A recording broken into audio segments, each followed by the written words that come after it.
आज के हम साइंस के क्वेश्चन हैं और टॉप 20 क्वेश्चन हम करने वाले हैं। बहुत अच्छे लेवल के क्वेश्चन हैं और सुपर टेट एग्जाम में बहुत बार ये क्वेश्चन आए हुए हैं। अगर आप चैनल पर नए हैं तो प्लीज़ चैनल को सब्सक्राइब कीजिएगा और बेल आइकन का बटन जरूर दबाइए, जिससे कि आने वाले लेटेस्ट वीडियो आपको सबसे पहले मिले और आप उसका अच्छे तरीके से लाभ उठा पाएँ। क्वेश्चन है कि निम्नलिखित में से किस तत्व की कमी से घेंघा रोग होता है। देखो, घेंघा जो रोग है, जब आप आयोडीन नहीं खाते, नमक नहीं खाते, तो आपको घेंघा रोग हो जाता है। तो आयोडीन की कमी से घेंघा रोग आपको दिखाई देगा। नेक्स्ट, पावर ट्रांसफर की कार्य प्रणाली का सिद्धांत किस पर आधारित है। मतलब ट्रांसफर क्या करता है, एसी को वोल्टेज को कम करना, है ना, ज़्यादा करना, ठीक है, वो काम करता है ट्रांसफार्मर। और ट्रांसफार्मर जो है वो किस नियम पर आधारित है, तो न्यूटन के नियम पर आधारित है। ट्रांसफार्मर किस नियम पर आधारित है, तो न्यूटन के नियम पर आधारित है आपका ट्रांसफार्मर। नेक्स्ट क्वेश्चन है कि रडार सिस्टम में प्रयोग की जाने वाली किस प्रकार की तरंगों का उदाहरण है। कि जो रडार सिस्टम है उसमें जो तरंगें इस्तेमाल होती हैं वो किस प्रकार की तरंगें होती हैं, तो वो होती हैं सूक्ष्म तरंगें। कौन सी तरंगें होती हैं, सूक्ष्म तरंगें होती हैं, तभी तो वे किसी को भी पकड़ लेती हैं। नेक्स्ट, एक उड़ते हुए चक्के की प्रति सेकंड घूर्णन गति किससे मापी जाती है। कोई चक्का है उड़ता हुआ, ठीक है, उसकी घूर्णन गति किससे मापी जाती है, तो इसका आंसर हो जाएगा हमारा स्टोबोस्कोप।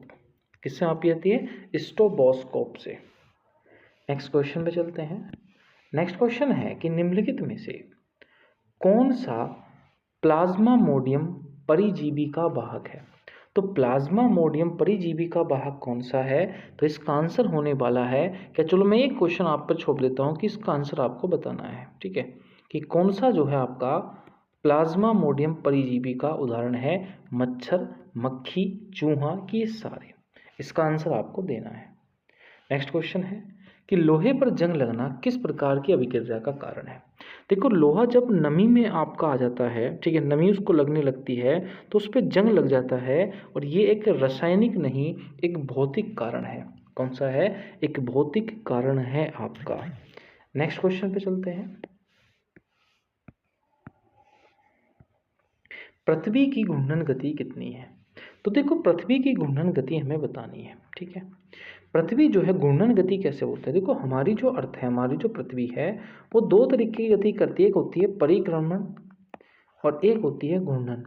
घूर्णन गति वो होती है जो पृथ्वी दैनिक मल्लाह मतलब रोज करती है, और पृथ्वी की घूर्णन गति है 23 घंटे 56 मिनट 4 सेकंड में, और वो 1670 किलोमीटर प्रति आवर की चाल से चलती है। अब देखो, मैंने बोला कि 1670 किलोमीटर प्रति आवर की चाल से चलती है, और भैया किलोमीटर प्रति आवर है, जब इसे हम मीटर प्रति मिनट में कन्वर्ट करेंगे तो 50/3 से हम क्या कर देंगे, भाग कर देंगे, ठीक है। अब देखो, भाग कर देंगे, ठीक, तो आपको बताना है कि इसका आंसर क्या होगा, क्योंकि मैंने आपको बता दिया कि किलोमीटर प्रति आवर है, ठीक है, इसे मीटर प्रति मिनट में कन्वर्ट करना है तो 50/3 से भाग करना है। नेक्स्ट, निम्नलिखित में से किस वैज्ञानिक ने विकासवाद का सिद्धांत का प्रतिपादन किया। तो कौन सा वैज्ञानिक है जिसने विकासवाद के सिद्धांत का प्रतिपादन किया है, ठीक है, तो इसका आंसर होने वाला है डार्विन। डार्विन ने क्या करा है, विकासवाद के सिद्धांत का प्रतिपादन किया है। नेक्स्ट क्वेश्चन पे चलते हैं। नेक्स्ट क्वेश्चन है कि किस यंत्र द्वारा सौर ऊर्जा को विद्युत ऊर्जा में बदला जा सकता है, ठीक है, मतलब किस एनर्जी के द्वारा सौर ऊर्जा को विद्युत ऊर्जा में बदल सकते हैं। तो देखो, सौर ऊर्जा को हम बदल सकते हैं सोलर पैनल से, और सोलर पैनल में होता है आपका फोटोवोल्टिक सेल। किसमें, फोटोवोल्टिक सेल में। पृथ्वी के केंद्र पर, पृथ्वी के सेंटर पर गुरुत्वाकर्षण त्वरण का मान कितना होता है। तो देखो, पृथ्वी के सेंटर पर गुरुत्वाकर्षण त्वरण का मान होता है 9.8। कितना होता है, 9.8 होता है। नेक्स्ट क्वेश्चन आता है कि चींटी के डंक में कौन सा यंत्र पाया जाता है।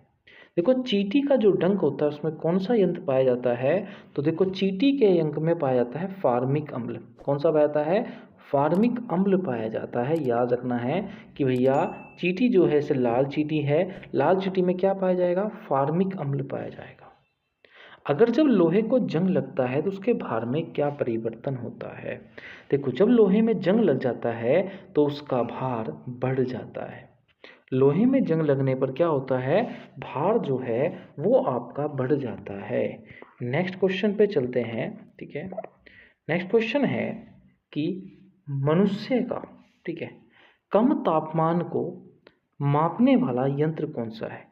कि जो हम कम तापमान को मापते हैं उस तंत्र को क्या बोलते हैं? आपका कायरोमीटर, हाइड्रोमीटर, पायरोमीटर, टेकामीटर। तो भैया याद रखना है, इसको बोलते हैं हाइड्रोमीटर। नेक्स्ट, मनुष्य के सुनने की क्षमता कितनी होती है? तो मनुष्य की सुनने की क्षमता 20 से 20,000 हर्ट्ज तक होती है। ये 20 क्वेश्चन थे जो मैंने आपको कराए, आपको कैसे लगे? ठीक है, तो आपको कमेंट बॉक्स में ज़रूर बताना है। मिलते हैं नेक्स्ट वीडियो, तब तक के लिए जय हिंद, जय भारत मेरे दोस्तों।